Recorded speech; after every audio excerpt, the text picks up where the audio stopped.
Bharatiya Janata party की अद्भुत सफलता मिली और कांग्रेस के 5 साल के भ्रष्टाचार, भय और आतंक से जनता मुक्त होना चाहती थी, भूपेश के चेहरे को हटाना चाहती थी।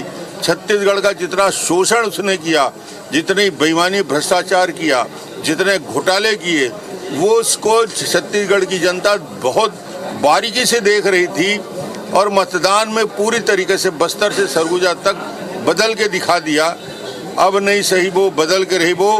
प्रधानमंत्री जी ने एक बार कहा मगर गांव-गांव का बच्चा भी इस बात को दोहराता रहा और मतदान में वो साफ दिखा कि भूपेश के चेहरे को बदलने के लिए इसके सारे मंत्रियों को हरा दिया। डिप्टी सीएम हार गए, खुद बाल बचे हैं मुख्यमंत्री। निश्चित रूप से छत्तीसगढ़ में नया सवेरा आएगा, छत्तीसगढ़ में खुशहाली आएगी, विकास होगा और छत्तीसगढ़ के डेवलपमेंट के लिए भारतीय जनता पार्टी आने वाले समय में जो घोषणा पत्र जारी किया है उसका 100% क्रियान्वयन भारतीय जनता पार्टी करेगी। जो भी मुख्यमंत्री बनेगा पहले कैबिनेट से ही वो भारतीय जनता पार्टी जो घोषणा पत्र के वादे हैं किसानों से लेकर महिलाओं से युवकों के, उसको हम पूरा करेंगे।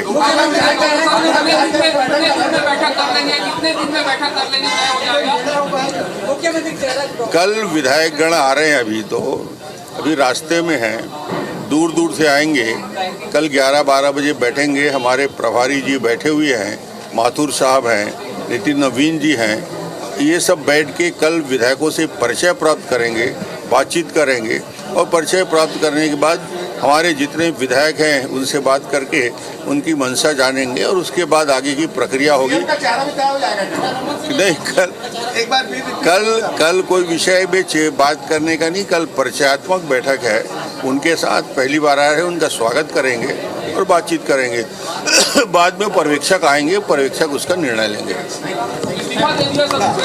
बहुत अच्छा किया।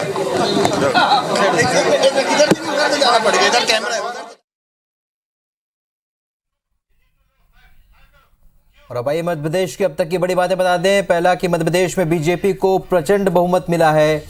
बीजेपी को 164 सीटें, कांग्रेस को 20 सीटें मिली। बुधनी से सीएम शिवराज 1 लाख से ज्यादा वोटों से जीते और दतिया से गृह मंत्री नरोत्तम मिश्रा हार गए। कमलनाथ ने बीजेपी को बधाई दी, कहा जनता का फैसला स्वीकार है। मध्य प्रदेश की अब तक की बड़ी बातें आपको बता रहे हैं। छत्तीसगढ़ में अब तक की बड़ी बातें आपको बता दें। छत्तीसगढ़ में बीजेपी को स्पष्ट बहुमत मिल गया है। बीजेपी को 54 सीटें और कांग्रेस को 35 सीटें, अन्य को 1। रविंद्र चौबे, अमरजीत भगत, शिव डहरिया जैसे दिग्गज हारे हैं। कोंटा से मंत्री कवासी लखमा 1981 वोट से जीते हैं। अंबिकापुर से डिप्टी सीएम टीएस सिंहदेव हार गए।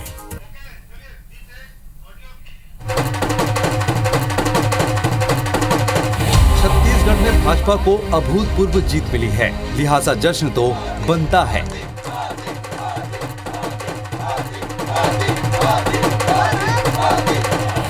भाजपा ने ये चुनाव बिना सीएम केस के लड़ा था, इसलिए सबके जहन में यही सवाल कौन रहा है कि आखिर छत्तीसगढ़ का सीएम कौन होगा।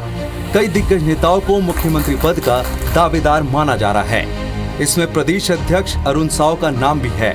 इसके साथ ही पूर्व केंद्रीय राज्य मंत्री विष्णुदेव साय, प्रदेश महामंत्री ओपी चौधरी, पूर्व मुख्यमंत्री डॉक्टर रमन सिंह और केंद्रीय राज्य मंत्री रेणुका सिंह का नाम शामिल है। राजनीति के जानकारों और इलेक्शन एक्सपर्ट्स के मुताबिक बड़े दावेदारों में अरुण साव का नाम सबसे पहले है। अरुण साव प्रदेश अध्यक्ष होने के साथ संघ की पृष्ठभूमि के हैं। इसके साथ ही ओबीसी वर्ग के कद्दावर नेता के तौर पर भी जाने जाते हैं। बेदाग छवि के कारण उनका दावा और मजबूत हो जाता है। सीएम की रेस में विष्णुदेव साय का नाम भी कम मजबूत नहीं है। 3 बार बीजेपी के प्रदेश अध्यक्ष रह चुके साय संगठन के साथ सरकार में रहने का लंबा अनुभव रखते हैं। निर्विवाद और बड़ा आदिवासी चेहरा होने के कारण उनकी दावेदारी पुख्ता है। संगठन के बड़े नेताओं के करीबी होने के कारण हाईकमान उनके नाम पर भी विचार कर सकता है। भाजपा के प्रदेश महामंत्री तेज तरार, पूर्व आईएएस ओपी चौधरी आलाकमान की पसंद है। चुनाव प्रचार के दौरान अमित शाह इसका संकेत भी दे चुके हैं। राजनीति के साथ ब्यूरोक्रेट का अनुभव होने के अलावा जातीय समीकरण भी ओपी चौधरी के पक्ष में है। लिहाजा भाजपा नए विजय और नए चेहरे पर दांव लगा सकती है। वैसे अनुभव की बात करें तो डॉक्टर रमन सिंह लगातार 15 साल सीएम पद संभाल चुके हैं। उनके पास राज्य चलाने का बेहतर अनुभव है। सबको साथ लेकर चलने की दक्षता और जनता के बीच लोकप्रिय छवि होने से उनकी दावेदारी भी बेहद मजबूत है। इसके अलावा रेणुका सिंह भी सीएम की रेस में शामिल हैं। महिला मोर्चा में महामंत्री रह चुकी रेणुका सरकार के साथ साथ संगठन में काम का अनुभव रखती हैं। प्रदेश में लगातार आदिवासी वर्ग से सीएम की मांग उठती रही है और उनका आदिवासी होने के अलावा महिला भी होना उनकी दावेदारी को पुख्ता करता है। लेकिन अक्सर चौंकाने वाले फैसले लेने वाली भाजपा इन चेहरों के अलावा किसी दूसरे चेहरे पे मुहर लगा दे तो हैरानी की बात नहीं है। Bureau report, IBC 24। तो जैसा सबसे बड़ा सवाल आपके भी मन में इस वक्त यही होगा और उसका जवाब भी वायदे के मुताबिक आपको IBC 24 का ये मंच ही दे रहा है। ये वो चेहरे हैं जिन चेहरों को आप जीत का हीरोज कह सकते हैं। भारतीय जनता पार्टी के पक्ष में मैंडेट है। जनता ने तो बता दिया कि अब आपको अगले 5 साल सरकार चलानी है, पर पार्टी को तय करना है कि वो कौन सा चेहरा होगा जो प्रदेश का नेतृत्व करेगा सरकार के मुखिया के तौर पर। मेरे साथ IBC 24 के editor in chief Ravikant Mittal ji भी इस वक्त जुड़ चुके हैं। पूरे दिन भर हम आपको बताते रहे और रवि जी हम दिखाते रहे। अब जो सवाल है, सीएम फेस कौन छत्तीसगढ़ में, सबसे बड़ा सवाल। बिल्कुल पुनीत, देखिए आखिर ये सारा चुनाव हुआ ही इसलिए है कि राज्य का मुख्यमंत्री चुना जाए। और समस्या क्या है कि हर पार्टी का ये कहना है कि भाई देखिए अब तो जीत के दे दिया, अब हाईकमान डिसाइड करेगा कि कौन मुख्यमंत्री है। तो हमने कहा चलिए हम हाईकमान को कुछ नाम यहाँ से बता देते हैं। अब दिन भर से हम सबसे आगे रहे, हमने सब कुछ जिताया, सबसे आगे हमने नंबर दिखाए, तो अब हमारा एक फर्ज ये भी बनता है कि देखिए ये हो सकता है कि ये बिल्कुल अनुमान है। हमारे पास ऐसी कोई खबर नहीं है कि ये ही हो सकते हैं। एक ये अनुमान है, क्योंकि जो बातचीतों में बड़े नेताओं से जो हमारी बातचीत हुई उनसे कुछ ऐसा अनुमान लगता है, लेकिन अभी तक ये कोई नाम डिसाइडेड नहीं है। एक अनुमान हमने एक लगाया है कि ये नाम हो सकते हैं। और हमारे साथ बीजेपी के संजय जी बैठे हुए हैं यहाँ पर जी। इनसे भी हम पूछेंगे, क्या पता ये कुछ हमें खबर दे जाए, यहाँ पर ब्रेकिंग न्यूज़ दे जाए। लेकिन क्या है कि बीजेपी में ये हाईकमान ही ब्रेकिंग न्यूज़ देगा कि आप कुछ दे सकते हैं हमारे चैनल पे। इस समय प्राइम टाइम 9 बजे का शो ये चल रहा है। पार्टी के प्रवक्ता के नाते कुछ बता जाएं। देखिए रवि जी, मुझे ऐसा लगता है जो आपने चेहरे सामने डिस्प्ले में दिखाए हैं और मुझसे बेहतर आपने यहाँ पर बताया है कि बीजेपी क्या है। और मुझे ऐसा लगता है, देखिए प्रथम दृष्टया जो चीज़ें सामने आती हैं कि विधायक दल जो हमारा बहुमत के साथ में आया है और साथ ही में केंद्रीय नेतृत्व जो हमारा रहता है, इनकी सहमति से ये विधायक दल का नेता चुना जाता है और बहुत कम समय के अंदर में ये सब चीज़ें तय हो जाती हैं और वो हमारे अगली सरकार का मुख्यमंत्री होता है। तो मुझे लगता है ये वही चेहरे जो आप सब लोग आकलन कर रहे हैं। बहुत सारे ऐसे चेहरे हैं, कई बार ऐसा भी होता भी है कि कुछ अचानक नई निर्णय होते हैं जो हमने अन्य प्रदेशों के अंदर में देखा है। इससे मुझे लगता है कि आज हम लोगों को बहुत बोलने की आवश्यकता नहीं है, लेकिन ये तय है कि प्रदेश के अंदर में एक अच्छा सशक्त मुख्यमंत्री होगा। और पिछले 5 वर्षों में जिस तरीके से जनता से जो वादे किए गए थे घोषणा पत्र के आधार पर और वो काम नहीं हुए थे, निश्चित तौर पर वो काम को हम प्राथमिकता के आधार पर माननीय मुख्यमंत्री जी के नेतृत्व में करेंगे। अच्छा संजय जी, एक मिनट जरा लॉ ऑफ एलिमिनेशन अगर लगाएं तो पिछले 15 साल जब आप बीजेपी रही सरकार में तो सामान्य वर्ग से आपके मुख्यमंत्री रहे, लेकिन जो पिछले 5 सालों की जो राजनीति है या कांग्रेस ने जिस तरीके से ओबीसी या जनजाति और इन सब की बात की, जाति जनगणना की बात की, क्या अब आपको ये लगता है कि एक सामान्य वर्ग से यहाँ पर मुख्यमंत्री हो सकता है, या फिर अब आप एक आदिवासी या ओबीसी या पिछड़ा वर्ग से ही मुख्यमंत्री आपको बनाना पड़ेगा? देखिए रवि जी, आपका जो प्रश्न जो है वो प्रासंगिक है, लेकिन आपने इस चुनाव के परिणाम में आपने ये देखा कि जिस तरीके का ये परिणाम आया, एक जातिगत जनगणना या फिर हम ओबीसी की राजनीति की बातचीत करें या फिर हम स्थानीयवाद के आधार पर जो 5 वर्षों के अंदर में कांग्रेस ने जिस तरीके से वर्गीकरण करने की कोशिश की, मुझे लगता है कि प्रथम दृष्टया जो आज हम यहाँ पर बैठे हैं और जो परिणाम सामने आया है, तो मुझे लगता है कि इन सब चीज़ों को यहाँ प्रदेश की जनता ने धता बता दिया है कि नहीं, ऐसा नहीं है। पहली प्राथमिकता हमारी ये है कि हमारा प्रदेश का विकास कैसा हो और गरीब कल्याण किस तरीके से जो माननीय मोदी जी का आह्वान है। तो मुझे ऐसा लगता है रवि जी, निश्चित तौर पर सब सक्षम हैं जो आपने चेहरे यहां पर दिखाए हैं, लेकिन केंद्रीय नेतृत्व भविष्य की राजनीति आने वाले समय के अंदर में क्या होगा, एक अच्छा प्रशासन किस तरीके से चले, प्रशासनिक नियंत्रण भी एक बहुत बड़ी बात होती है, और कामों का क्रियान्वयन किस तरीके से धरातल पर हो, इन सब चीजों को प्राथमिकता के आधार पर करेगा तो मुझे लगता है एक बेहतर मुख्यमंत्री हम दे सकते हैं, न कि हम जात पात के आधार पर कोई बातचीत करेंगे। जी हमारे साथ में संजय पाठक जी वरिष्ठ नेता हैं कांग्रेस पार्टी के, वो भी जुड़ चुके हैं। नमस्कार, स्वागत है आपका सरकार के इस मंच पर। और अब एक एक करके रवि जी हम जरा उन चेहरों को ग्राफिक्स के द्वारा अपने यहाँ के बड़े स्क्रीन पर भी दिखा रहे हैं, और मैं चाहूंगा पीसीआर टीम से कि जरा दर्शकों को खुलकर ये चेहरे दिखाएं। और स्वाभाविक दावेदारी होती है किसी पार्टी के अध्यक्ष के नाते, चूंकि कलेक्टिव लीडरशिप में बीजेपी ने चुनाव लड़ा और इसका पार्टी की अगवानी की अरुण साव ने, जिस परिस्थिति में उनको पार्टी मिली इसके साथ बहुत से परिवर्तन हुए, और पार्टी प्रदेश अध्यक्ष बनने से लेकर पार्टी के सर जीत का सहरा तक अरुण साव ये एक बड़ा फेस है। इसके अलावा विष्णुदेव साय, जिनका जिक्र हमने अपनी रिपोर्ट में भी किया, ये दूसरा बड़ा नाम है। सीएम पद के दावेदार, 3 बार बीजेपी के प्रदेश अध्यक्ष, केंद्रीय मंत्री के तौर पर निर्विवाद बड़ा आदिवासी चेहरा भी और एक अच्छा तजुर्बा भी। ओपी चौधरी साहब, जिनको बड़ा आदमी बनाने को लेकर जिस तरह की चर्चाएं स्वयं अमित शाह साहब छेड़ गए, इसके बाद अब उनका क्या कद और क्या पद होगा, इसे लेकर कयासों का लंबा दौर है, सिलसिला है। डॉक्टर रमन सिंह जी, जिन्होंने 15 वर्ष तक 3 टर्म तक प्रदेश में भारतीय जनता पार्टी की सरकार की कमान संभाली, वे एक स्वाभाविक दावेदार नजर आते हैं। उनके जेस्चर का, कद का कोई दूसरा नेता दूर दूर तक नजर नहीं आता, ऐसा बीजेपी के खेमे के लोग बोलते हैं। रेणुका सिंह, केंद्रीय मंत्री को जब चुनाव में उतारा तब से उनके नाम की चर्चा है। गोमती शाह एक और सांसद हैं जिनके नाम को लेकर कयास लगाए जाते रहे, लेकिन इन दोनों नेत्रियों में से रेणुका सिंह के नाम को लेकर बहुत बड़े कयास रहे। रवि जी, बिल्कुल, देखिए ये भी देखना होगा कि अगर हम ये विवेचना करें कि कौन क्यों बन सकता है, तो होता क्या है कि जिसके अध्यक्षता में चुनाव लड़ा जाए तो एक स्वाभाविक वो दावेदारी उसकी होती है। तो उसमें अरुण साव क्योंकि अध्यक्ष हैं बीजेपी के, तो उनका नाम एक है, चुनाव भी वो जीत गए हैं और एक अच्छा फैक्टर थे उनके लड़ने में। तो ये फैक्टर लगता है कि अरुण साव के उसमें चूंकि अध्यक्ष हैं तो एक स्वाभाविक चॉइस हम मान सकते हैं। दूसरा, 2 नेताओं के बारे में अमित शाह खुद कह गए कि जी हम उनको बड़ा नेता बनाएंगे, उसमें एक विष्णुदेव साय हैं जी। और एक उसमें ओपी चौधरी हैं, और एक ही टाइम में कह गए, और एक ही समय में कह गए। तो उस समय दिवाली भी चल रही थी, तो लोगों ने कहा कि जी मैसेज कभी कट पेस्ट हो जाता है, तो वहां बोल के आए तो यहाँ भी बोल के चले गए। तो ये, और उसमें ये देखने की विष्णुदेव साय है, वो भी एक अच्छा चेहरा है, काफ़ी पुराने नेता हैं बीजेपी के। और ओपी चौधरी ओबीसी वर्ग से आते हैं, अच्छी उनको समझ है, अपने समय के टॉपर रहे हैं वो, और जब कलेक्टर रहे या रायपुर में म्यूनिसिपल कमिश्नर थे तब उन्होंने बहुत अच्छा काम किया है, उसी वजह से उनको पार्टी लेके आई अपने साथ। तो और रेणुका सिंह, अगर चॉइस जाती है कि किसी महिला को बनाना चाहिए, और आदिवासी रेणुका सिंह किस वर्ग से आती है, आदिवासी वर्ग से आती हैं, तो एक आदिवासी भी हैं, महिला भी हैं।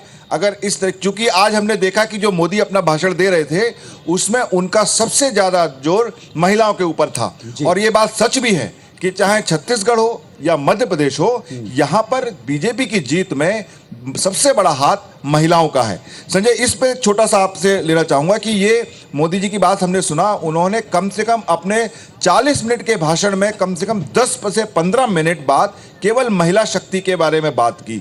तो अब आप ये समझ गए हैं कि जो लाडली बहना योजना मध्य प्रदेश में, महतारी वंदन योजना आपकी यहाँ पर, कि ये एक नया वोट बैंक आपने क्रिएट किया है, और इसलिए हो सकता है कि आप एक महिला फेस दे दें यहाँ पे मुख्यमंत्री के रूप में। देखिए, आप सब लोग तो मीडिया के लोग हैं और ऐसे कयास लगाते हो, हमारे तरफ प्रश्न करते हैं कि कुछ निकल जाए। मुझे लगता है कि महिलाओं की जो बात की माननीय मोदी जी के बारे में, निश्चित तौर पर जो हम लोगों ने देखा है कि वर्ष 2014 से लेकर आज यदि हम 2023 तक गए हैं, 9 वर्ष 9.5 वर्ष यदि हो रहे हैं हमारे कार्यकाल के, तो महिलाओं को प्राथमिकता देने की उनकी प्राथमिकता हमेशा से रही है कि महिलाओं को किस तरीके से हम प्राथमिकता दें। और उसी का ये उदाहरण था कि आपने देखा कि जो महिला आरक्षण का बिल था, जो कई बरसों से लंबित था, उस महिला आरक्षण बिल को चुनाव के पहले आपने देखा कि पारित किया गया और आने वाले समय में महिलाओं को निश्चित तौर पर उसका लाभ मिलेगा। एक महिला सशक्तिकरण और महिलाओं की भागीदारी किस तरीके से सुनिश्चित हो सके, यहां तक कि प्रशासन के साथ साथ शासन और संगठन में भी ये बीजेपी की प्राथमिकता रहती है। और मैं भी ये भी कहूंगा रवि जी और पुनीत जी कि हमने जो आकलन किया पिछले कुछ चुनावों के बाद, महिलाओं का अधिकांश वोट हमारी केंद्र की सरकार बनाने में एक अहम भूमिका थी। जो पिछली बार 2019 में हम जीते थे और इस बार भी महिला वंदन योजना तो एक सफल योजना के रूप में सामने आई है।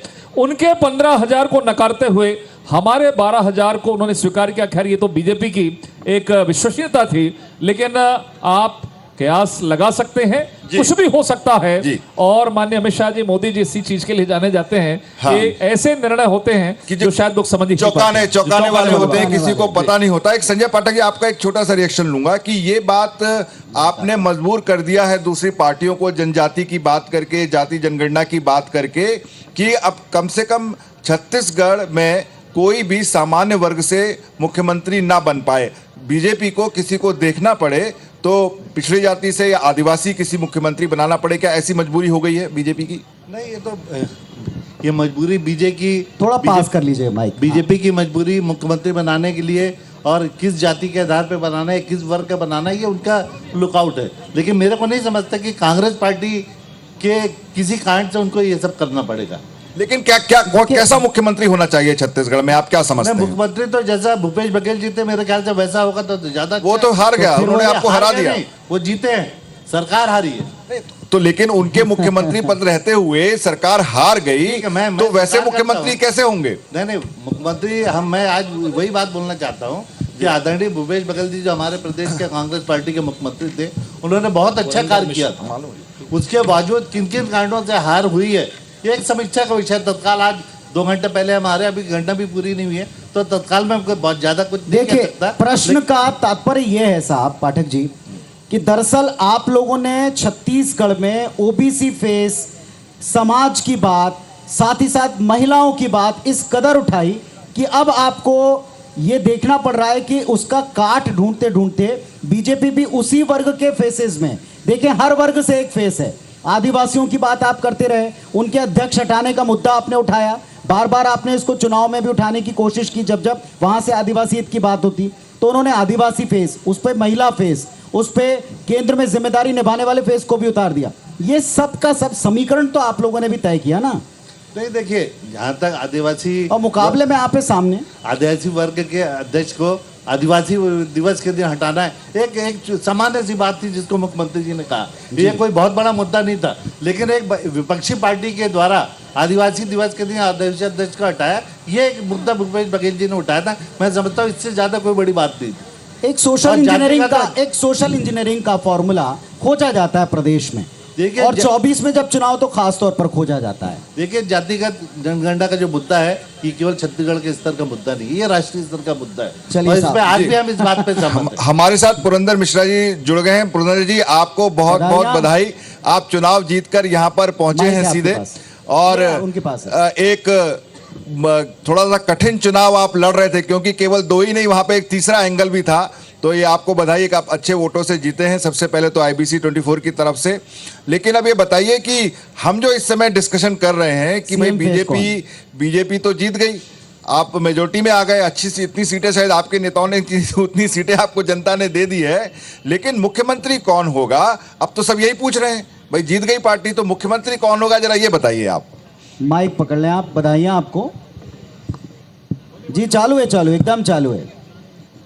देखिए, बहुत कठिन प्रश्न है, आप मुझे बुलाए उसके लिए मैं बहुत बहुत धन्यवाद करता हूं। IBC पर चुनाव भी आपने कठिन ही लड़ा, इसलिए प्रश्न भी आपसे कठिन ही है। आपको कुछ आसान नहीं मिल रहा वैसे इस बार, हम देख रहे हैं, लेकिन आप उस चुनौती में खरे उतरे हैं, इसके लिए बधाइयां आपको। Thank you. हमारे भारतीय जनता पार्टी का कल्चर है कि संसदीय बोर्ड में जो तय होगा, राष्ट्रीय अध्यक्ष और उनकी टीम जो तय करेंगे उसके आधार पर तय होता है। कांग्रेस का कल्चर अलग है। कांग्रेस के कल्चर में नेता का पसंदीदा आदमी बनता है, तो डिफरेंट पार्ट है। अभी चुनाव हुआ है, RJ रेट आए हैं, कल बैठ के चर्चा करेंगे बड़े नेता। कल कब का कॉल है आपके पास में भी आ चुका होगा, कब पहुंचना है और कब तक सारे लोग बैठने वाले हैं, या अभी कल तक का इंतजार इसके लिए? देखिए अभी तो लोग स्वागत सत्कार में लगे हैं। हाँ। कल जाएंगे, कल बुलाया जाएगा, बैठ पर के चर्चा स्वागत करेंगे। सरकार के बीच में ही सरकार भी बनानी साहब आपको।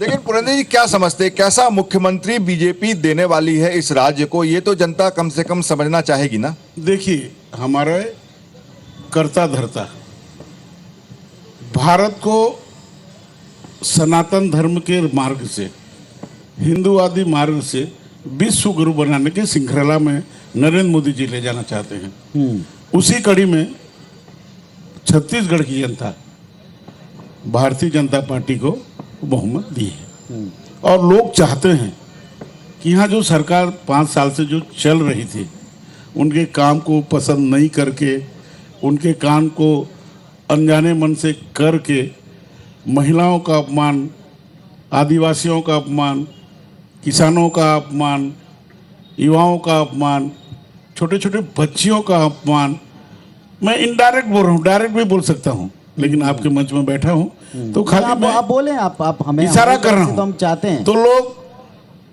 पश्चाताप किए कि हम 5 साल में इतनी अच्छी सरकार को खो दिए, जो 15 साल तक अटल जी की दी हुई छत्तीसगढ़ को संवार के सजो के हम रखे थे, और आज छत्तीसगढ़ का स्थिति देखिए, जी। दुर्गति ही दुर्गति है। हमको फिर से सौभाग्य मिला है जी। उस छत्तीसगढ़ राज्य को जिसमें अटल जी ने हमको प्रदान किया था, उसको हम सजाएंगे, संवारेंगे और फिर उसी तरह भारत के उन प्रमुख राज्यों की गणना में ले जाएंगे ताकि छत्तीसगढ़ स्वतंत्र रूप से विचरण कर सके। भगवान जगन्नाथ का आप पर आशीर्वाद हुआ, आप उन्हें बहुत मानते हैं, सारा प्रदेश इसको देखता है। लेकिन अब हम जिस फेस की बातचीत कर रहे हैं ये आदिवासी वर्ग से होगा, कोई महिला फेस होगा, ओबीसी वर्ग से होगा, क्योंकि यहाँ ओबीसी वर्ग की पॉलिटिक्स ने जोर मारा, इसको हम इनकार नहीं कर सकते। बिल्कुल रवि जी। सही बात है। ये रहा है।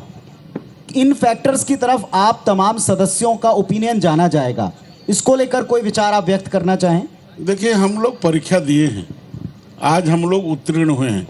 हमारा और एक परीक्षक दिल्ली में बैठते हैं, वो सबको वजन करके उसी आज तो हिसाब अपने रिजल्ट से खुश हैं। से निर्णय लेंगे हाँ। जो सबको मान्य होगा।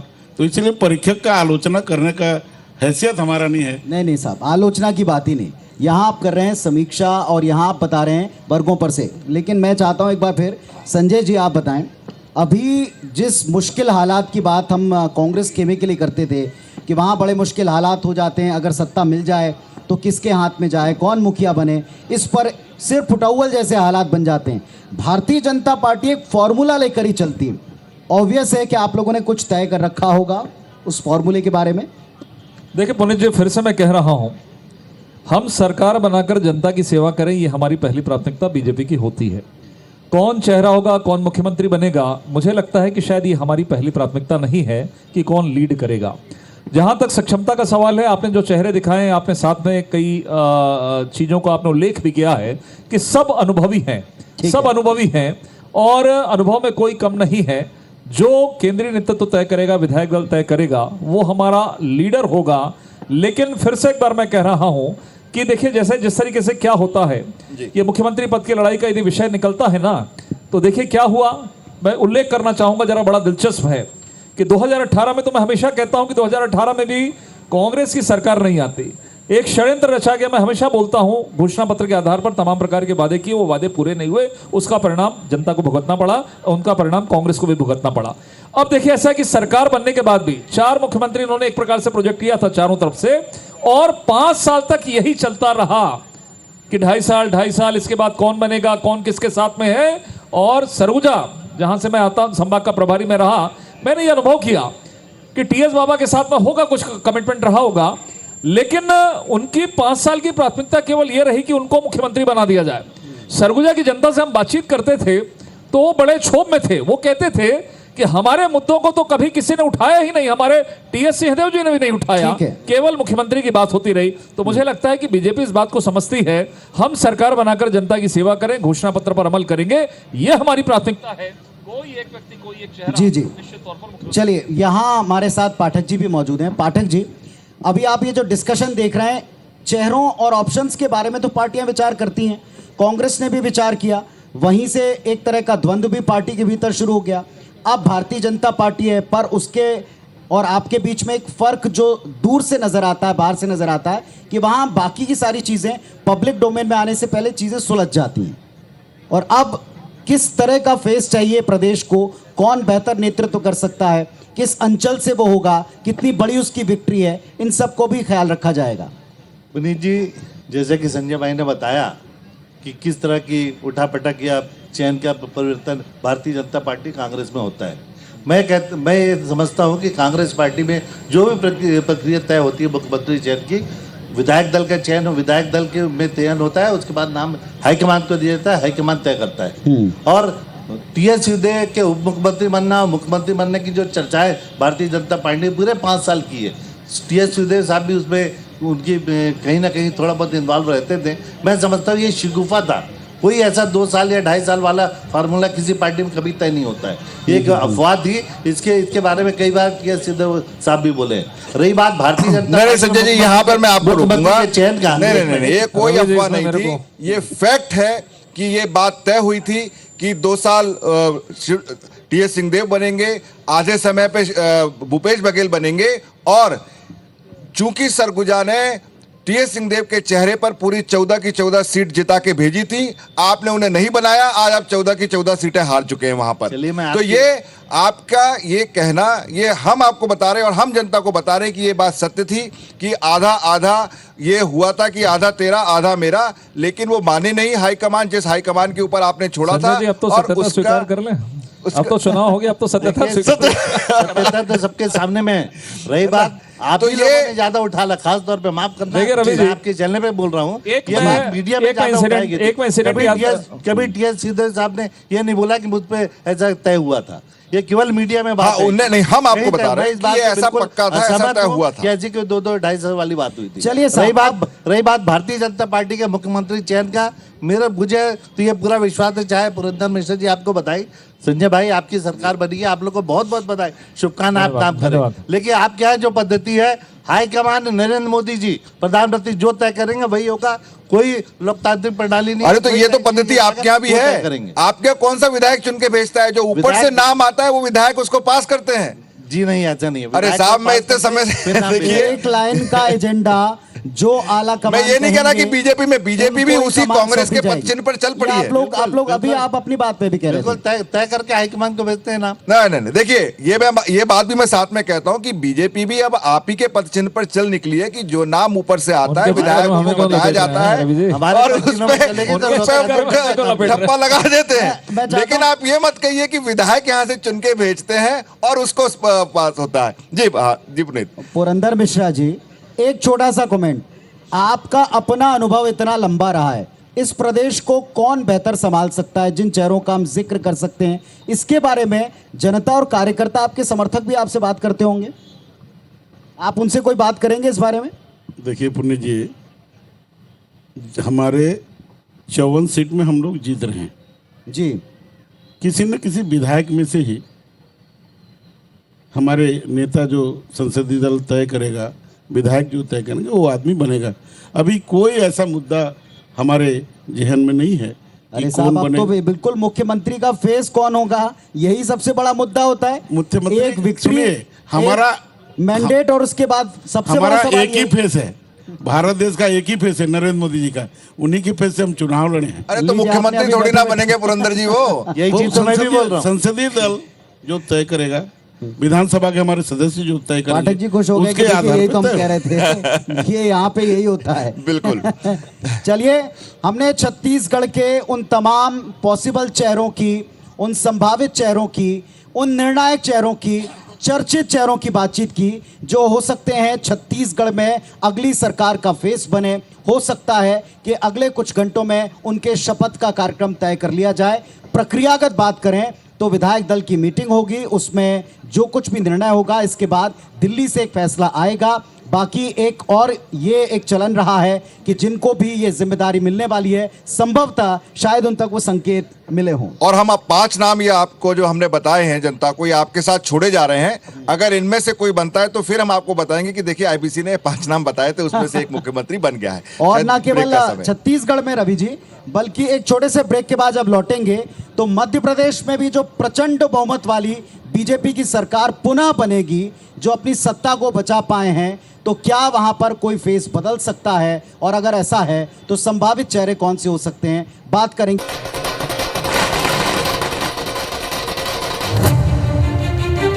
शिवराज सिंह चौहान, ज्योतिरादित्य सिंधिया, नरेंद्र सिंह तोमर, कैलाश विजयवर्गीय, प्रहलाद सिंह पटेल या फिर कोई और? आखिर कौन होगा मध्य प्रदेश का मुख्यमंत्री? एमपी में सारे राजनीतिक पंडितों को झुठलाकर बीजेपी प्रचंड बहुमत के साथ सरकार बनाने जा रही है, लेकिन सत्ता की कमान किसके हाथ में होगी, ये सवाल बड़ा है। स्वाभाविक रूप से शिवराज सिंह चौहान सीएम पद के सबसे बड़े दावेदार हैं। 4 बार मुख्यमंत्री पद संभाल चुके शिवराज ने सत्ता विरोधी लहर के दावों को दरकिनार कर प्रचंड जीत हासिल की है, लिहाजा सीएम पद की पहली दावेदारी उनकी ही बनती है। सीएम शिवराज सरल, सौम्य और सहज छवि के साथ आधी आबादी के बीच बेहद लोकप्रिय हैं। हालांकि अगर इस बार बीजेपी हाईकमान ने किसी नए चेहरे को मौका देने का मन बनाया, ऐसे में जो नाम चर्चाओं में सबसे ऊपर है वो है ज्योतिरादित्य सिंधिया। आक्रामक, तेज तर्रार युवा होने के साथ वो मोदी और संघ की पसंद के तौर पर उभरे हैं। सिंधिया ने बीजेपी की रीति नीति को सहजता से अपना लिया और क्षेत्र में उनकी जबरदस्त पकड़ है। नरेंद्र सिंह तोमर भी मुख्यमंत्री पद के दावेदारों में शुमार हैं। चुनाव प्रबंधन समिति के संयोजक और केंद्रीय मंत्री होने के बावजूद उन्होंने चुनाव लड़ा। सवर्णों का बड़ा चेहरा, संयमित, संतुलित, बेदाग छवि उनकी दावेदारी को मजबूत कर रहा है। इस रेस में कैलाश विजयवर्गीय भी शामिल हैं। कुशल प्रबंधक और परफॉर्मर होने के साथ ही उन्हें सरकार और संगठन का लंबा अनुभव है। वोटर की नब्ज अच्छे से समझते हैं और हाईकमान की गुड बुक में शामिल हैं। प्रहलाद सिंह पटेल की दावेदारी भी दमदार मानी जा रही है। वाजपेयी से लेकर मोदी सरकार तक में मंत्री रहे प्रहलाद ओबीसी के सबसे बड़े नेताओं में से एक हैं। उन्हें पार्टी ने जिस भी किसी सीट से लड़ाया वहां जीत हासिल की। इसके साथ ही विधायकों में उनके नाम को लेकर कोई विरोध होने की आशंका भी कम है। इसके अलावा भी कई नेता हाईकमान के करीब हैं और सीएम पद की आस लगाए बैठे हैं। अब इंतजार हाईकमान के फैसले का है। Election desk, IBC 24। तो 4 राज्यों के नतीजे आए और इसमें सबसे बड़ी जीत भारतीय जनता पार्टी की जिस प्रदेश में हुई, उसमें ऑलरेडी 3 से ज्यादा टर्म तक भारतीय जनता पार्टी की सरकार रही। यह हम इसलिए कह रहे हैं क्योंकि 18 में मैंडेट कांग्रेस पार्टी के पक्ष में थोड़ा ज्यादा रहा, सरकार बनाई, फिर 2020 में पासा पलटा, वापस से मुख्यमंत्री शिवराज सिंह चौहान बने और अब चौथी टर्म के बाद में क्या स्थिति मध्य प्रदेश में है, इतनी प्रचंड 164 सीटों के साथ शानदार तरीके से जो पार्टी को जनादेश मिला है, तो अब इसमें जीत का सहरा किसके सर होगा, ये एक सवाल जिस पर हमने पिछले आधे घंटे बात की। लेकिन उससे बड़ा सवाल कि अब प्रदेश का मुखिया कौन होगा। वर्तमान में शिवराज सिंह चौहान सबसे मजबूत छवि के साथ में ऑलरेडी प्रदेश के सामने, देश के सामने, लेकिन कई बार कलेक्टिव लीडरशिप की बात कहकर इस पर क्या एक संशय का बिंदु लगा हुआ है। हमारे साथ में इस वक्त IBC 24 के editor in chief Ravikant Mittal ji लगातार जुड़े हुए हैं। छत्तीसगढ़ के बाद मध्य प्रदेश भी उसी सवाल के साथ जूझ रहा है, मुखिया कौन? देखिए पुनीत, ये बात सच है कि शिवराज सिंह अभी मुख्यमंत्री हैं लेकिन उनके नेतृत्व में चुनाव नहीं लड़ा गया। जो बीजेपी की तरफ से ये कहा गया कि एक सामूहिक नेतृत्व में ये चुनाव लड़ा जाएगा, इसीलिए ये सवाल उठा है। अगर स्वाभाविक रूप से देखें तो वो मुख्यमंत्री हैं, 18 साल से वो उस प्रदेश के मुख्यमंत्री हैं। और अगर हम ये जो जीत हुई है, जो इतनी भारी बम्पर जो जीत हुई है बीजेपी की, उसका एक मुख्य कारण शिवराज सिंह चौहान है। तो चूंकि उनका महिलाओं से कनेक्ट था, महिलाओं ने भारी संख्या में वोट दिया है, ऐसी बात निकल के आ रही है, तो ये बहुत स्वाभाविक है कि शिवराज सिंह चौहान को मुख्यमंत्री बनाया जाए। लेकिन चूंकि चुनाव से पहले उनके चेहरे को प्रोजेक्ट नहीं किया गया था, ये नहीं कहा गया कि शिवराज के चेहरे पर हम चुनाव लड़ रहे हैं, ये कहा गया कि हम कमल के साथ चुनाव लड़ रहे हैं, कमल के फूल पर चुनाव लड़ रहे हैं, उनका कैंडिडेट कमल है या मोदी जी का चेहरा है। तो ये सवाल उठ रहा है कि जी अब तो आप जीत गए, तो अब कौन मुख्यमंत्री बनेगा। इसलिए हमने ये ऑप्शंस निकाले हैं, लेकिन सबसे मजबूत दावेदारी अभी भी शिवराज सिंह चौहान की है। एक बड़ी बात जो पूरे कैंपेन में आप स्वयं गए थे भारतीय जनता पार्टी के कैंपेन को भी देखा था आपने, मुख्यमंत्री शिवराज सिंह चौहान के साथ हमने आपको कैंपेन का हिस्सा बनते और दर्शकों को भी दिखाया था। एक अपडेट अभी दे देते हैं, हमारे साथ में पंकज चतुर्वेदी साहब, भारतीय जनता पार्टी के बड़े ही तर्कशील नेता हैं, वो इस वक्त जुड़ गए हैं। पंकज जी, पहले तो आपको बहुत सारी ढेर सारी बधाइयाँ, 4 में से 3 स्टेट और सबसे बड़ी जीत आपकी मध्य प्रदेश में, जबकि संशय बहुत सारे जुटाए जा रहे थे। सीएम फेस पर चर्चा कर रहे हैं। रवि जी, आपने कैंपेन किया था और एक कनेक्ट की बातचीत की और अब हमारे साथ में पंकज जी भी जुड़ गए। पंकज जी, आपका स्वागत है और आपको बहुत बहुत बधाइयाँ कि एक बार फिर आपने मध्य प्रदेश को जीत लिया है। हम बात कर रहे हैं कि मुख्यमंत्री कौन होना चाहिए, क्योंकि आपने चुनाव से पहले किसी को प्रोजेक्ट नहीं किया था और आपने सामूहिक नेतृत्व में चुनाव लड़ा था। तो सबसे पहला प्रश्न आपसे यही कि चलिए अब आप जीत गए, बम्पर जीत आपको मिली है और हर जगह से, हर संभाग में आपको अच्छी सीटें मिली हैं, तो अब मुख्यमंत्री कौन होने वाला है? शिवराज सिंह जी रहेंगे या कोई और नया चेहरा भी हो सकता है? जी, आपने प्रक्रिया की बात की, लेकिन कई सारे स्वाभाविक नाम उभरते हैं या समर्थक उनके बारे में आपके खेमे में चर्चा करते हैं। नरेंद्र सिंह तोमर जी का नाम लिया, ग्वालियर चंबल से सत्ता पलटी थी 2020 में, और सिंधिया जी का नाम भी बड़ी तेजी से और जोर शोर से लिया जाता रहा है। इस पर आप कोई कमेंट करेंगे?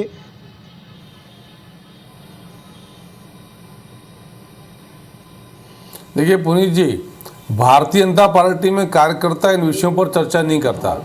ये मीडिया के मित्रों का अधिकार है, उनका कार्यक्षेत्र है कि वो संभावनाओं पर तलाश करते हैं। जैसे अभी रवि जी बोल रहे थे कि और तलाशिए कि क्या किसी और को बुलावे का कॉल आया क्या, ओपी चौधरी जी का उल्लेख किया आपकी खबर में।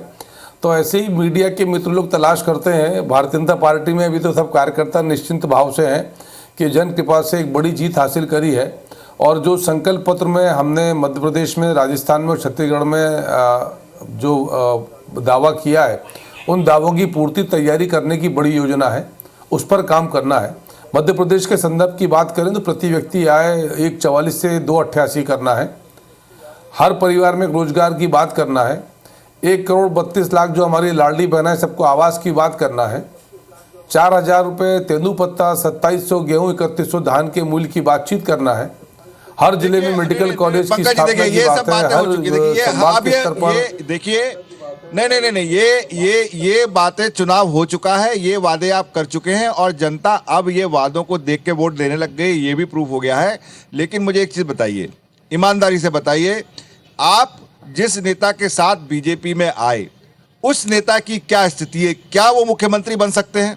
आप तो कांग्रेस में थे उन नेता के साथ, आपने 18 महीने में सरकार पलट दी, आपने शिवराज जी को मुख्यमंत्री बना दिया। कहीं ऐसी डील तो नहीं हुई कि ऐसी डील तो नहीं हुई कि देखो अभी तुम बन जाओ मुख्यमंत्री, लेकिन अगर हम जीत के आए तो मैं मुख्यमंत्री बनूंगा? ये बता दीजिए एकदम। स्माइल बढ़ गई है थोड़ी सी। देखिए रवि जी, डील और डीलरशिप जो है, ये डील और डीलरशिप जो है, ये कांग्रेस के पॉलिटिकल कल्चर है सर। भारतीय जनता पार्टी में तो लीडरशिप है, कलेक्टिव लीडरशिप है और वर्क कल्चर है। कार्यकर्ता देव दुर्लभ कहलाता है। और सिंधिया जी ने और बाकी सब बीजेपी के उन नामों ने जिन पर आप अक्सर बातचीत करते हैं, इस पर बात कर रहे हैं, सबने यही कहा कि संगठन तय करेगा, तो कोई डील नहीं है। और आज भारतीय जनता पार्टी में रवि जी, इस पर कोई संदेह नहीं है कि मेरा सिंधिया जी से विशेष अनुराग है और मैं उनके साथ भारतीय जनता पार्टी में आया और आज प्रवक्ता के नाते काम कर रहा हूं। पर भारतीय जनता पार्टी में आने के बाद रवि जी, सिंधिया जी का या किसी जी का ये विषय भारतीय जनता पार्टी में है ही नहीं सर। यहाँ सब भाजपा के हैं और भाजपा के नेता कार्यकर्ता भाव से काम करते हैं। मैं मध्य प्रदेश भारतीय जनता पार्टी पंकज जी, एक सवाल है जी। दरअसल हमने इसी सवाल से रवि जी शुरुआत की थी, मैं आपसे भी पूछूंगा और पंकज जी से भी पूछूंगा। दरअसल जहां आप सत्ता पक्ष में होते हैं, सत्ता में होते हैं, वहां ये सवाल ही नहीं होता। सरकार के मुखिया ने बेहतर काम किया, पहले से ज्यादा मतों से और सीटों से अगर आपको विजय प्रदान की तो जाहिर है सरकार के कामों पर मोहर लगी और सबसे स्वाभाविक और प्रबल दावेदार वही सीएम फेस होंगे जो ऑलरेडी सीएम बने हुए हैं। फिर ये प्रश्न उठाया ही क्यों जा रहा है? ये अब ना कहिएगा कि हम मीडिया उठा रहे हैं, क्योंकि हम ये चर्चाओं से ही जो नाम आए उन पर बातचीत कर रहे हैं। नहीं, क्योंकि किसी को प्रोजेक्ट नहीं किया था। ये सवाल इसलिए उठ रहा है कि आपने किसी को प्रोजेक्ट नहीं किया था, सामूहिक नेतृत्व में आप लड़े थे, इसलिए उठ रहा है ये सवाल। पंकज जी, नहीं, मैंने देखिए इसका उत्तर सबसे अच्छा उत्तर कौन दे सकता है पुनीत जी? शिवराज जी। और उन्होंने क्या उत्तर दिया कि भारतीय जनता पार्टी संगठन तय करेगा कि मध्य प्रदेश में विधायक दल के नेता के तौर पर मुख्यमंत्री के रूप में कौन सा भारतीय जनता पार्टी का कार्यकर्ता इस दायित्व का निर्वहन करेगा। तो अभी अवसर और समय दोनों शेष है, आने दीजिए, स्थिति को स्पष्ट होने दीजिए। दिन दो दिन में भारतीय जनता पार्टी संगठन स्थिति स्पष्ट करेगा। हम एक भारी जनादेश के साथ जन कृपा से जनता के बीच में है। तो जैसा मैं उल्लेख कर रहा था कि जो हमारी योजना है मध्य प्रदेश को विकसित से स्वर्णिम लेकर जाने की, देश के शीर्षस्थ 3 राज्यों में लेकर आने की, उस पर एक अच्छा प्रवक्ता और गेस्ट हमारी टीम ने दिया है। मौके की बात है कि अगर सिंधिया जी को पिछली बार देखिए, जब कांग्रेस पिछले चुनावों में उन्होंने बहुत मेहनत की और पूरा मीडिया या सब इस बात को मानते हैं कि अगर पिछली बार कांग्रेस की जीत हुई थी तो उसमें सिंधिया जी का बहुत बड़ा हाथ था। जिस तरीके से उन्होंने आंदोलन में भाग लिया, तो अगर वो मुख्यमंत्री बन गए होते, भाई नाराजगी तो यही थी ना कि भाई मुख्यमंत्री नहीं तो क्यों आते। इतने समय से कांग्रेस में काम करते हुए, उनके पिताजी कांग्रेस में रहे, वो कांग्रेस में इतने बड़े नेता, आपका जो कांग्रेस का उस समय हाईकमान या इस समय का हाईकमान उसके एकदम ब्लू आइड बॉय थे और लोकसभा में रहे, लेकिन उनको 18 महीने बाद पाला बदलना पड़ा। भाई मलाल तो यही था ना कि इतनी मेहनत की और मुख्यमंत्री नहीं बनाया। अब फिर उन्होंने इतनी मेहनत की है। मैं उनके साथ गया था चुनाव प्रचार में, मैंने देखा बहुत मेहनत कर रहे थे, हर जगह इतनी बढ़िया बातें बोलते थे, पब्लिक के साथ बहुत कनेक्ट था। जी, तो मुझे पता है। अब भी ये तो रहा होगा ना मन में कि यार एक बार तो मुख्यमंत्री बनना है मुझे।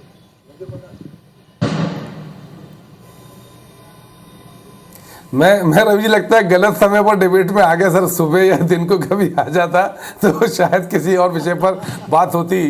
तो आपके हिसाब से शायद मैं उपयुक्त हूँ, पर मैं उपयुक्त समय पर नहीं आया। मैं उत्तर देता हूँ रवि जी आपका। देखिए सिंधिया जी ने जब भारतीय जनता पार्टी की सदस्यता ली, चैलेंज ही मिलते हैं जी। नहीं, मैं ईश्वर की कृपा है पुनीत जी कि मैं चुनौती स्वीकार करता हूँ और देव कृपा से पार भी पा लेता हूँ। मैं सिर्फ ये आग्रह कर रहा था कि सिंधिया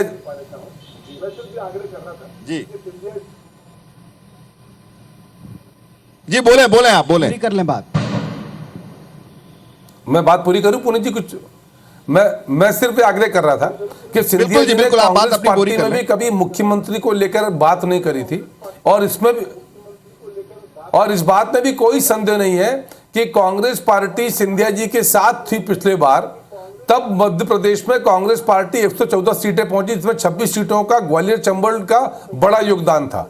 और अभी उसी ग्वालियर चंबल में कांग्रेस पार्टी पस्त और परास्त है, क्योंकि सिंधिया जी भारतीय जनता पार्टी के साथ है।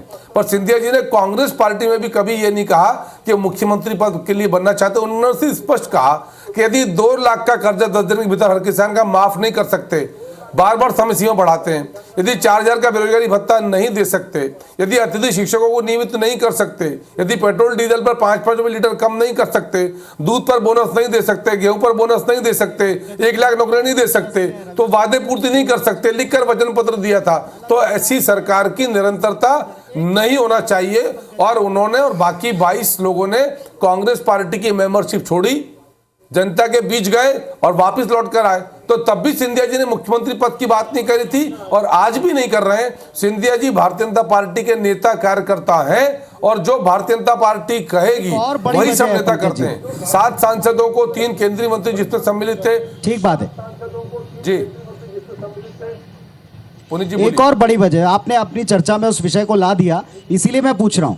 एक बड़ी वजह यह भी है कि जब आपके 3 केंद्रीय मिनिस्टर एक तरफ प्रभारी की भूमिका चुनाव में निभाते हैं और एक सीट के ऊपर स्वयं उतार दिए जाते हैं। कैलाश विजय सरीखे नेता, वो जहां इंदौर से खुद पहला रिएक्शन उनका था कि मैंने तो खुद एक्सपेक्ट नहीं किया था, वो भी चुनाव मैदान में आते हैं, वो भी बम्पर जीत हासिल करते हैं। तो फिर एक स्वाभाविक सवाल उभरता है कि केवल एक सीट के लिए तो नहीं होगा।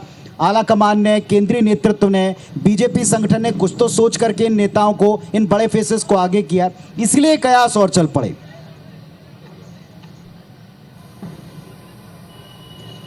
नहीं पुरी जी, कयास का काम कयास होते ही चलने के लिए और हमें उस पर आपत्ति भी नहीं। वो तो विश्लेषण का, चर्चा का विषय मीडिया का है। लेकिन भारतीय जनता पार्टी में कोई कयास का प्रक्रिया नहीं है। भारतीय जनता पार्टी में हर व्यक्ति मूलतः कार्यकर्ता है।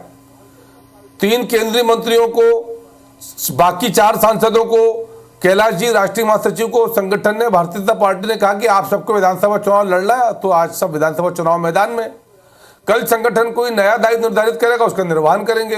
किसी कार्यकर्ता को मुख्यमंत्री के दायित्व मिलते हैं, किसी को मंत्री के, किसी को सांसद को। प्रधानमंत्री जी भी एक कार्यकर्ता है, अमित शाह जी भी एक कार्यकर्ता है, नड्डा जी भी एक कार्यकर्ता है, वीडी शर्मा जी भी एक कार्यकर्ता है। पर इन कार्यकर्ताओं को संगठन ने जो दायित्व उसका निर्वहन करते हैं। सही। इसके पहले कोई और अध्यक्ष थे, कल कोई और अध्यक्ष होते हैं। बिल्कुल सही बात है। तो ये बात ये प्रक्रिया है। ये बात सही है। तो जिस कार्यकर्ता को एक मैं दूसरा आपसे एक अगला दूसरा सवाल एक पूछता हूं। एक दूसरा सवाल मैं आपसे पूछता हूं कि चलिए ये मैं समझ सकता हूं कि ये कल्चर है बीजेपी का जिसमें कि हाईकमान से नाम डिसाइड होगा और वो आपके विधायक जो हैं उसको पास करेंगे। लेकिन क्या ये बता सकते हैं कि मध्य प्रदेश में चूंकि शिवराज सिंह तो एक ओबीसी का फेस हैं, क्या कोई सामान्य व्यक्ति जो सामान्य वर्ग का हो वो मुख्यमंत्री बन सकता है? चूंकि आदिवासी ओबीसी भारी संख्या में वहां पर हैं, तो उसी वर्ग का मुख्यमंत्री बनाना पड़ेगा, या बीजेपी इस मामले में विचार नहीं करती या विश्वास नहीं रखती?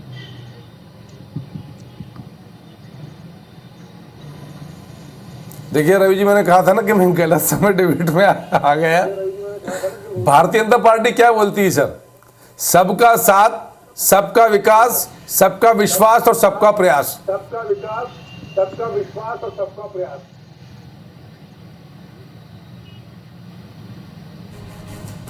चलिए इस वक्त का बड़ी एक खबर। बड़ा अपडेट हाँ। बड़ा अपडेट दे दें रवि जी अपने दर्शकों को। राजभवन पर रुख करते हुए मुख्यमंत्री भूपेश बघेल, इसकी तस्वीरें हमको मिलने लगी हैं।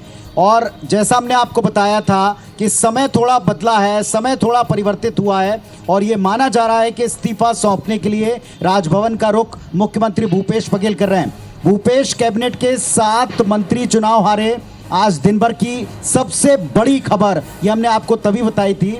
और मुख्यमंत्री भूपेश बघेल राजभवन पहुंच गए हैं। इस वक्त का अपडेट है, राज्यपाल को इस्तीफा सौंपेंगे मुख्यमंत्री बघेल। बिल्कुल। सौरभ परिहार हमारे साथ जुड़ गए हैं, सीधे उनके पास लिए चलते हैं आपको। सौरभ अपडेट दें।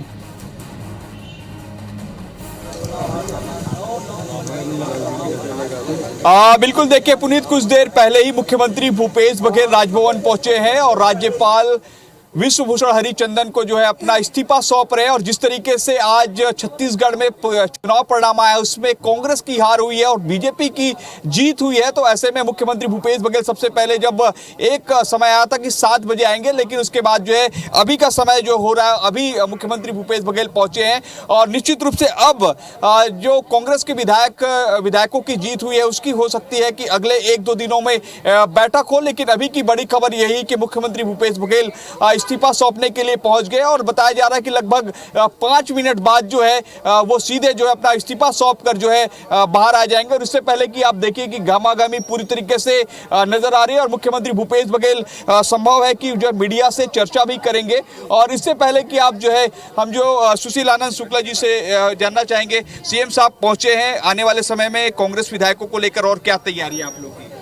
देखिए, अभी तो आप चुनाव परिणाम आए हैं तो विधायक अपना प्रमाण पत्र लेने के बाद आएंगे। पार्टी का सिस्टम है, विधायक दल की बैठक बुलाई जाएगी, उसके बाद में तमाम जो संवैधानिक गतिविधियां हैं उसको संचालित किया जाएगा। तो आपने सुना पुनीत, यहाँ पर सुशील आनंद शुक्ला जी का कहना है कि वो आने वाले समय में पूरी प्रक्रिया होगी, लेकिन अभी की खबर यही है। और जैसे कि आपको याद होगा कि जब 2018 में बीजेपी की हार हुई थी, तब भी जो है पूर्व मुख्यमंत्री जो डॉक्टर रमन सिंह जो आए थे और उन्होंने अपना इस्तीफा सौंपा था। और अभी जो मुख्यमंत्री भूपेश बघेल है वो राजभवन पहुंचे हैं। और निश्चित रूप से एक परंपरा रहती कि जब हार जाती है पार्टी और उनकी सरकार चली जाती तो उनको इस्तीफा सौंपना होता है। और हो सकता है कि 1-2 दिनों के अंदर जो है जब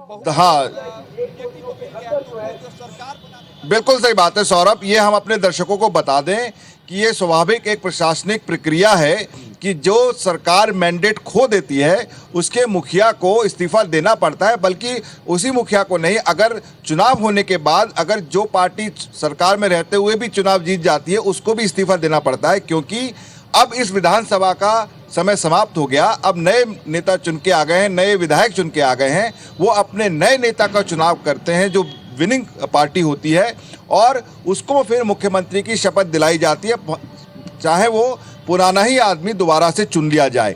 लेकिन ये एक प्रशासनिक प्रक्रिया है जिसमें कि एक मुख्यमंत्री जो सिटिंग होता है वो चुनाव के नतीजों के बाद उसको इस्तीफा सौंपना होता है। अब उनको राज्यपाल कहेंगे कि जब तक नया नेता नहीं चुना जाता है, नया मुख्यमंत्री राज्य में नहीं बनता है, तब तक आप केयर टेकर सीएम बने रहेंगे। हालांकि वो अभी भी केयर टेकर सीएम थे, क्योंकि आचार संहिता जब लागू हो जाती है तो वैसे भी जो मुख्यमंत्री होता है वो केयर टेकर हो जाता है। हमारे साथ में इस वक्त ये इस अपडेट पर तो हमारी नजर है ही। जैसे ही सीएम साहब बाहर निकलेंगे इस्तीफा देने के बाद में, उनसे हम चर्चा करने की कोशिश कराएंगे। लेकिन इस वक्त चर्चा छिड़ी थी मध्य प्रदेश में अगला सीएम कौन, इसको लेकर संभावित फेसेस की हम बात कर रहे हैं पंकज जी के साथ। हमारे साथ राकेश यादव साहब कांग्रेस पार्टी से भी जुड़े हैं। राकेश जी, क्षमा चाहते हुए कि आपके पास थोड़ा देर से मैं आ रहा हूं। आप बताइएगा मुख्यमंत्री कैसा हो जो इस प्रदेश को संभाले। हालांकि इस वक्त जो कांग्रेस की मनोस्थिति है इसमें कमलनाथ जी अपनी सारी बातें ऑलरेडी कह चुके हैं। किस तरह का फेस है जो प्रदेश को संभाल पाएगा आपको लगता है? देखिए, भारतीय जनता पार्टी की तरफ से तो कोई चेहरा था नहीं मुख्यमंत्री का। अब क्योंकि जनमत उनको वोट मिला है, मतदाताओं ने चुना है और काफ़ी उम्मीद के साथ भारी बहुमत से चुना है, तो ऐसे समय में एक ऐसा चेहरा मुख्यमंत्री का आना चाहिए प्रदेश में जो अपने आप में गरीबों की, दलितों की, आदिवासियों की, बेरोजगारों की जो उम्मीदें हैं, जो 30 लाख से ज़्यादा बेरोजगार हैं मध्य प्रदेश में, उनके लिए रोजगार के अवसर उपलब्ध करा सके। एक हम लोग विपक्ष में हैं तो सकारात्मक विपक्ष की भूमिका हमारी।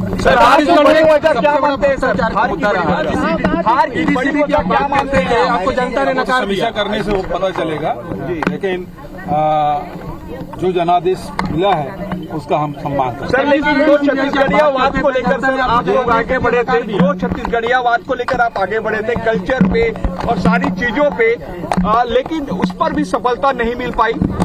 देखिए, वो तो समीक्षा करने से पता चलेगा, लेकिन अभी जनादेश भारतीय जनता पार्टी को मिला है और मैं उनको बधाई देता हूँ। हार का क्या सर? छत्तीसगढ़ बड़ा आपने सुना मुख्यमंत्री भूपेश। तो छत्तीसगढ़ के मुख्यमंत्री भूपेश बघेल इस्तीफा सौंप चुके हैं, जनादेश स्वीकार है। पुनीत ऐसा लगता है कि उनको देख के कि शौक में है, थोड़ा बहुत शौक में, और है ना, क्योंकि उन्होंने ऐसा एक्सपेक्ट नहीं किया था कि वो ये चुनाव हार जाएंगे। मैं उनके साथ भी मैं चुनाव प्रचार में यहाँ पे गया था, 3-4 सभाएं मैंने देखी थी और काफ़ी अच्छी थी, भीड़ उसमें थी और उनको काफ़ी विश्वास था, ये पूरा विश्वास था कि वो ये चुनाव जरूर जीत जाएंगे। लेकिन ये जो उनको अभी देखा है, आज पहली बार वो मीडिया के सामने आए हैं, सुबह से मीडिया के सामने नहीं आए थे। ये बड़ी हार उनकी यहाँ पर हुई है। उनके ही नेतृत्व में चुनाव लड़ा गया था। ये बात जरूर है कि उनको चेहरा प्रोजेक्ट नहीं किया था यहाँ पर कांग्रेस ने, लेकिन ये उन्होंने ऐसा लगता है कि काफी इसको पर्सनल लिया है और काफी शॉक्ड है वो। बिल्कुल आप ठीक कह रहे हैं। तो कौन सीएम फेस होगा इस पर हमने चर्चा की। इधर सीएम साहब अपना इस्तीफा सौंप चुके हैं। सारे अपडेट्स आपको मिलेंगे IBC 24 पर, लेकिन फिलहाल इस लॉन्च में जो हम सारे अपडेट्स दे रहे थे, अब इसके बाद में जो तेजी से बदलता घटनाक्रम है इसका पूरा अपडेट हम पहुंचाते रहेंगे। देखिए, मैं ये लास्ट हमारा बुलेटिन था यहाँ से।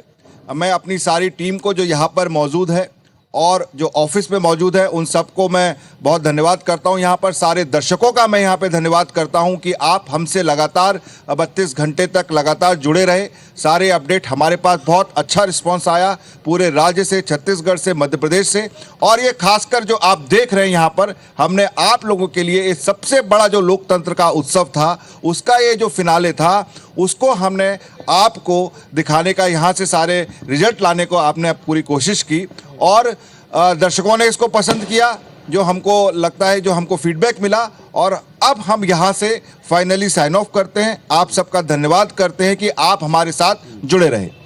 चलिए, अपडेट यह है कि इस्तीफा सौंप दिया है भूपेश बघेल ने। बाहर निकलकर रिएक्शन भी हमने आप तक लाइव पहुंचा दिया, और जैसा रवि जी ने कहा, अपने सारे गेस्ट का भी हम बहुत धन्यवाद कहते हैं, चाहे वो इस पक्ष के हों, उस पक्ष के हों, कांग्रेस के हों, बीजेपी के हों या निष्पक्ष पत्रकार हों। उन सारे अनुभवी लोगों का धन्यवाद जो इस मंच पर आए और क्लैरिटी प्रदान करने वाले, हर घंटे की सिचुएशन पर उन्होंने खुलकर अपनी बात की।